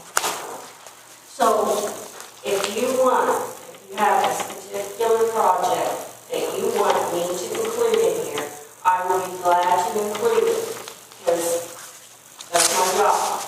But I need to know what that is. I just put these figures on here based on what was here and what was spent last year. I don't know if you, see, I didn't know that you wanted to add a well, third if we have the deputy. money, if we have the money. I mean, when you go and they give you a Form 1 and they take how much you have June 30th, our balance at June 30th this year is more or less than last year. It's more this year. Okay, so we should be able to have a higher budget then, right? Yes, we should be able, but property tax caps, it may be that we might not be able to go as high as we want to without asking for an excess levy appeal, that we spend more. You prepare this budget, what you gave us here, all right, and then you go to your meeting, this is what you give them, right? Yes, but when I talk to him and I find out that we can have more money, then I would increase on the general fund improvements other than. Okay, so you don't, so to kind of bring me up to speed, this is the first time I've done it. You don't, this meeting you're talking about going to, that's not when we set our budget and stuff, right? No. It's just a suggestion. Right. Right, but we want to go in there asking for all we can get, right? Am I thinking right? Yes. So if we've got, and if we're showing money left over right now that we may not spend by the end of the year, we don't want to really don't want to do that, right? Because in my thinking is that they'll look at us and say, well, if you didn't need it, we're not going to give it to you. You see what I'm saying? If we didn't spend it Well, this if we year. don't ask for it, we're not going to, yes, if we Yeah. don't go, if we go. I mean, we down don't there- want to be greedy. But I'm not saying that this is going to be the exact, I mean, when I go down there and I talk to them, I will find out what that figure is. Right, but Well, we have more money in general today than we had a year ago, and we're asking for a $1,000 increase in our budget. Well, but our overall budget is going to be $29,000 more because MVH has asked. Well, for more. MPH is a whole different thing. I'm just talking general. Our general, we have more money in the bank now than we had last year at this time. We don't want to leave that money on the table. We're showing that we have $228,097 to spend, and we're not going to spend all that money. No. So if you don't budget it, we're going to lose it, right? But Huh? or if we find something to spend it on. Well, I mean, we can do that, but I mean, I'm just saying, you put the budget together and you show that we're gonna increase our spending $1,000 in general. General, you went from 392,000 to 393. Right. that is what it says, yes. That's what it says, but what is it? This is what the paperwork says, but I'm just saying, if you want to increase. But you said you increased it 2.6, is that 2.6%? No, but I'm talking about the overall budget is 2.6 more. Well, that's because MVH, That's why I asked for a meeting, but well, you said between July 6th and the 8th, and today's the 6th. Your initial email to me said you would like to have a budget meeting between July 6th and July 8th, and this is July 6th. So what are you saying? You saying Well, that she needs to go in there the with us? reason that we increased, I worked with Jeff, the reason that we increased MVH is because our budget this year, we're leaving a whole bunch of money on the table. We've got right now in MVH, we have a balance of $81,000, and we have budgeted to spend 26. That's a lot of money that we did not budget, that we really should have budgeted. So next year, we're trying to budget, because if we can only spend, isn't this correct? We can only spend 26,000 out of MVH, right? right, That's and what we have for additional appropriation. And we have 81,000 in the bank in MVH. So see what I'm saying? We're Right. leaving that money, we So can't. where's it go? Well, that's why we increased his budget next year, but I didn't realize we're at 81,000, subtracting 29. I think we had adequate. How much did we increase his budget? 92. 93,750. Yeah, so he should be able to, we're gonna pick that back up next year on his, but the general one, we're only going up $1,000. Okay. Help me out here. Are we gonna, when we go in there, are they gonna deduct that from us? No. Deduct what? The money we have on hand, are they gonna look at that again and say, you don't need it, you didn't spend it? Well, I hope not. Then do we need to be spending it? I think that this is very confusing. It really is. I mean, it really is. But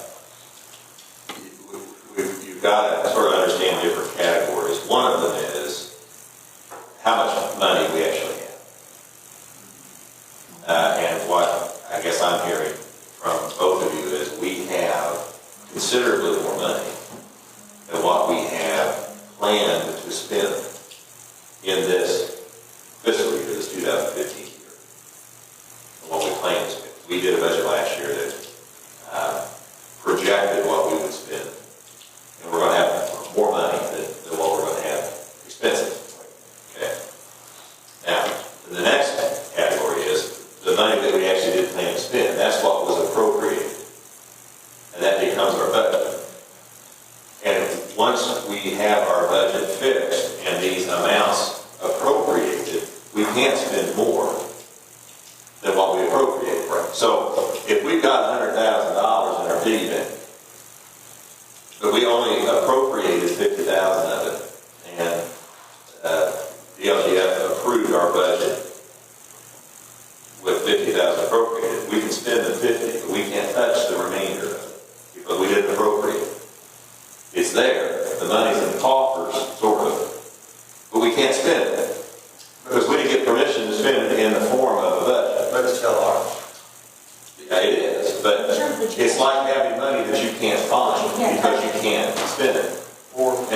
And so I think the concern is, and this it's almost always how it's done, when you try to formulate the budget for the next year, and that's what Sharon's doing. It's like any of us might do in our own households or in any private business or anything else. You're going to look pretty closely at what you did in the past. Because that's the best information. What did we spend last year? What was approved last year? What did they allow us to spend last year? Whatever. And that's going to be the starting point. And, and I think what you're saying is we'll just do that. We'll do this fixed, this 2.6 increase because that's a standard, that's a rule, that's what other places are doing. That may be what you heard in one of your schools or something like that. That's a factor that is tied to growth or whatever. So that's okay too. I think what's unique here about Morgantown and what we need to try to figure out and try to fix is we have more money than we are allowed to spend. And so I think your point is we need to ask for permission to spend more of our money because it's our money and we have things we would spend it on if our parents would just tell us we could get into our allowance. Yeah, really.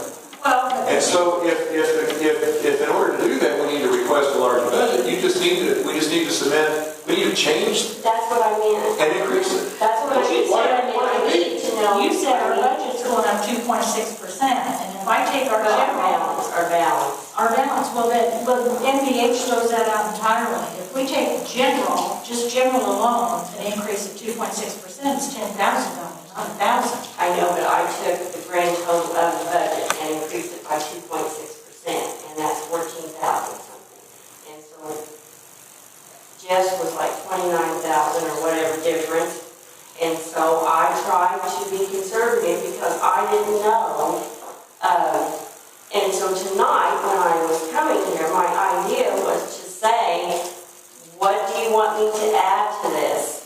I mean, this isn't set in stone. I didn't really get to. Well, that was said, yeah, right. Right, nothing is set in stone, but if you have a project, just change it or Well, add even if you it. don't have a project, Like, the money we have left over, like in Jeff's area, how much can we spend again this year? Only the 20,000. We can spend $26,540, period. We have 80,000 in there. Okay. But if something came up and you wanted to spend it, you could do an additional appropriation and ask to spend that you money. could, except Except we have to go back to the DLG, right? we don't want in our future budget to plan on asking for Right. appropriation. No. I think what we want to do here is we want to amend this budget significantly. Yeah. And I don't know that you even have to know what just submit a bigger number. Yeah. Just do. You know, he If doesn't. they say no, they say no. And he doesn't look at the line, he only looks at the totals. Yeah, because I mean, we got some stuff that we The really need. lines are the state board of accounts responsibility. And But But you can move money around across the line. I can do, yeah. But if we just take this general and say we want to increase our budget by 20%, submit that and see if it flies. And then, Yeah, and then we're going to change the line items.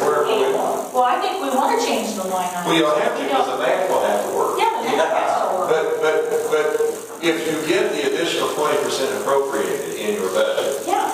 and then you want to move the money around within the general fund across these line items, you can do that yourselves.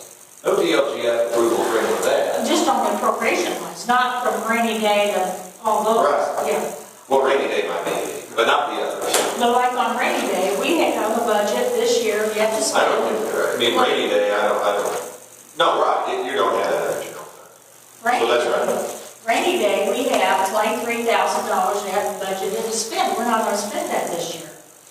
In all probability. Do you want to put money in rainy day? Money this I don't year think we in want to put money in, Say- but we don't want to leave that. We're showing that we're gonna spend $23,000 a year. We're not gonna spend that. Well, I came here tonight knowing, thinking that you would probably want me to add something, and which would increase that total, and also to increase that improvements other than buildings. I mean, I didn't know if you were going to go for the building or not, and I didn't know if you wanted to include something in there for the building. I mean, I didn't know what the projects were. But that doesn't matter what the projects are. If we have it built into that one line where we can spend it on anything we want, isn't that correct? Or we have the 50 general improvements other than buildings, 73,800, well, that's $73,842. How'd you come up with that number? It went from 55,000 last year to 73,000. How'd that go up so much? Because that loan for $16,000 was a payment for the tax anticipation was paid off, and that's $2,000 a month. So that money was Oh, you free put that in money, and I general took that and I Okay. bumped that up. Okay, so that went in then to the general capital office. Okay. Yeah, I'm sitting there thinking, we're paying off loans that the task boards have created. We're paying those off, and we're still making money. Oh, We're still yeah. have money. No question, yeah. Well, we're going in the right direction, right? But we don't want to lose it. We don't want to. We don't want to go backwards. And then It's built into the next year's ordinance, or budget, either money for this building or the loan payments that will be on, is that in there already? Well, no, not yet, but we need to Well, there's know a how, way to take that. we need to know how much we have, don't you think? No, he's talking about how it went out the end of the year, right? No, I'm No, talking about we next have year. until September what, to actually adopt the appropriation lines. You go and you find out that we're gonna get X dollars, and then can't we come, because we've done that in the past, we come back, we had to make adjustments. When we come back, Well, we did make any adjustments last year, No. and I went and settled it, and it was all taken care of when we had a meeting. See, this is a month earlier than last year. It will always be, the way I understand it, he said it will be in July, it will be earlier from That's better. now on. And so they want you to get that budget done and get it in there. And so my suggestion was to have the hearing in first of August, but that's why, I mean, if you would say that you want to have another deputy, I could enter that line in so much money, if you would tell me tonight. And then the rest, if there's another project that you want me to enter, I can enter it, and then I can add 20% to the other services and charges and bump it up. Now, is that helpful to you? Would that work? You need to add, Yeah, I don't want to you need to add a wish we're list. putting money on the table, that's what I'm saying, we can't go in there with a general budget that goes up Well, by grand. we gotta decide, You know what? you It goes gotta, up 1,000. you gotta decide what you're gonna ask for. Well, yeah, but why I wouldn't mean, we? it's the arbitrary, I don't even think you can. I don't, no, I don't, wouldn't you It's just just go a in number. and say, we want 20, we're gonna go for a 20% Sure. increase and hope we get it, Just and give if it them a number. sticks. Yeah, and if it sticks, then we'll come back. But in this meeting, they're not gonna ask you, how did you arrive at this? You're gonna have your justification for another day. So why can't we find out what your number is on the 14th and meet after that, and then move our money around? Move it into whatever, if we need to go for a third deputy, or part-time deputy, part-time deputy, or if we need to go for, I mean, there's other things that, I think too, under the general fund, if you stay within the general fund, I don't even think that way. I don't think. I think you could have it under office supplies and move it to deputy.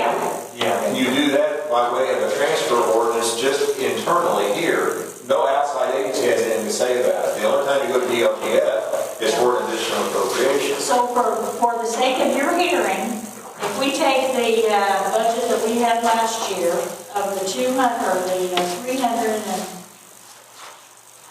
350, and 20% increase would be 70,000. So we're going to come up with a budget of 420,000. Can't you put that additional 70 in general improvements other than building, make that 143,000? Sure. Anywhere you want, right? And then once you find out how much we have, Now, what total, Joanne, did you say? we're just going to add 70,000 to the 73, come up with 143,842, add 70,000 to your 393, and come up with 463,502. You see where I'm at? Yeah. And then if we get it, we get it. And then the other one is, we want to make sure that on these, that we don't lose any money on a rainy day or any of those others. We have to do like we did last time, that little resolution that says that we didn't. Yeah. So I can tell him at this meeting that we're not spending, but I also have to get that resolution to him by a certain time, which I think was last year, August or September. Are we talking about the capital Not spending, if say we asked for all the money last year, rainy day, and then this year we didn't spend it, we turned around and let them know by resolution. right? Yeah, we did that last year. We did last year, so So we're going to spend it. Well, we tell them that afterwards. Why aren't you spending it? Yeah, I'm kind of. Because I mean, why would we spend 292,000 when we don't need to spend 292,000 and keep it in case we do need it for the Well, building? no, but if you're saying you really want to, if you want to buy a building or you want to hire a deputy or something, like, why would we go borrow money at the bank if we have money sitting here Well, that's already been we appropriated? may not have, Or at least reduce it, we okay, just need right? to see what we have. I know. We know that we're gonna have so much in It's the our same, cost. that's the thing. I really do think in this budget process, what also works against you is if the reviewers are seeing, you're asking for money, but you're not spending the money that is available for you to spend, why would we give you more? Why would we authorize more? And I think the posture should be, we need to spend more money. We want to spend more money. We don't have enough money now to keep up with our needs. We're struggling. Give us all that you can justify giving us. And they're going to knock you down a little bit. I think you also go in asking for more, expecting them to reduce your requested budget by some factor. Yeah. Because that just feels right. That feels right It's to just them. a process. So when you do your Form 4B, that you have to work down to your formula, that's where we would come back and say what we're going to spend between now and the end of the year. What they use is exactly what's on the What's on the appropriation. budget. That's on the appropriation That's right. report. And then they when use we it. go ahead and we do this resolution, that changes that, right? Yeah. It can. Yeah, that's what I mean. That's because that's what we had last year. They use these totals. What was expended the first 6 months is what they say you're going to expend the last 6 months, unless I tell him, no, we're going to be buying a whatever. But that's what they're going to go by. He's going to enter these, he's going to enter these totals in there.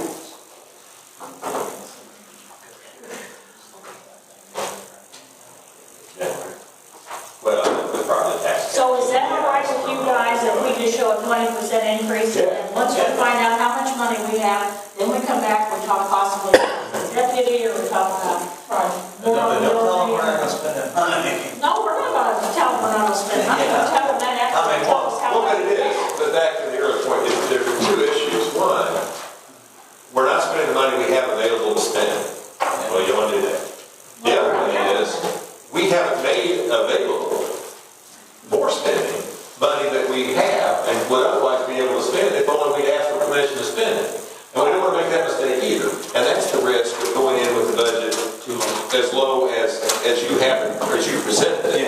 understand that you were expecting adjustments, but I was expecting. we're not asking for, like, our parents really will give us a bigger allowance. We just didn't ask them. They were willing to say yes, but they didn't come to us and say, we insist that you take more. I'm sure not. Yeah, well, they asked. Sure not against you for being conservative. We gotta get all we can get. But I just did, yeah. So, I don't think, you talk about it being more of an exact science than that and everything. The town this size, with the budgets we're talking about, I really do think you say, well, let's just go and ask for permission. Once you go to ask, just go and ask. Well, because if you remember, 2 years ago, we went through, it was terrible. It was terrible. Absolutely terrible. What we went through, we had to cut. And you ought to all be celebrating, and you pat yourselves on the back a little bit tonight, that you actually have done it so well, you have the opposite problem. You almost overcorrected to the point where now we have more money than what we have planned to spend. So you're saying. So that's great. Rainy day, you feel like rainy day should be spent? I think at a point with public dollars, you want to be real conservative and you want to have some money set aside for things you don't count that surprise you. But on the other hand, money has no value unless it's spent. No, but we have. And the idea for a person or a town or anything else, there's no pride in having a bunch of money sitting around safe. Oh, no, we don't want Just to. give it to somebody else. We don't sit there. We're not serving the public. We're not serving our employees. We're not serving anybody. We don't spend it. I think You don't what we spend it have- recklessly, but you spend it. What we have is just a reaction to what it was 2 years ago when we had to cut Yes. $66,000 out of our budget. Right. And that was painful. You made a astounding recovery. So I need to know when the public hearing is going to be. I said I wanted it to be August 3rd. I think that's great. If I have more, well, we have a special meeting on the 20th. If you do July that, 20th, Yeah. July 20th. July 20th, the guy's going to give us the, he won't be, he won't take that long for his. Well, the budget hearing. They don't think that's the budget No, hearing. I'm talking about for us to go over. Oh, to actually set it, yeah. You got to adopt it. Yeah, so it's good if you know how much we have, if you give that number to us. Okay? So when did you go to Martinsville or wherever you go? July 14th. July 14th. And it is in Martinsville. It's in the administration building, anybody's welcome to go, you can go. I'm not going. There you go. Well, the statute contemplates a board member participating in the process too. I mean, I know that requires it. It's the recommendation. Yes, maybe, whatever, maybe. Okay, any public comment? For Joel and Jeff, the island looks really nice. It does. That was all donated, Joe. It looks All good. that was donated, now leave down Miss Cody, you can thank her. Thanks to everybody else. It looks good. And for Lee, our clerk is an elected official, the same as the other board members. Is she of the same status? Under any No, I circumstance? don't know where this status is. Okay, under any circumstance, let's say we just had 2 board members. Can she vote on any of the issues? No. Okay? So here's the thing, this business status, I don't even think it's the right word. They are both elected officials that have different functions. Their roles are different. Correct. And one oversees the finances, Right, and she, and the other ones make administrative and legislative decisions. right. And if there's a vacancy, and if there's a vacancy on the council, and a tie vote. So say someone wasn't here, or we had a vacancy, and we had a 2-2 vote, the clerk treasurer then can vote to break the tie. Okay, if she, So that's the only time the clerk treasurer can vote. okay, if she's elected and she can vote, why does she not attend the executive meetings? Is she doing that out of her choice, or is she doing that out of the board's choice? I don't know, except she doesn't have any right, and I don't think she has any duty to attend executive sessions, because they're meetings of the council. Okay. All right, that's all I have. And as another point too, you can't vote in an executive session anyway. That's one thing you're not going to do. Yeah. So that wouldn't be relevant.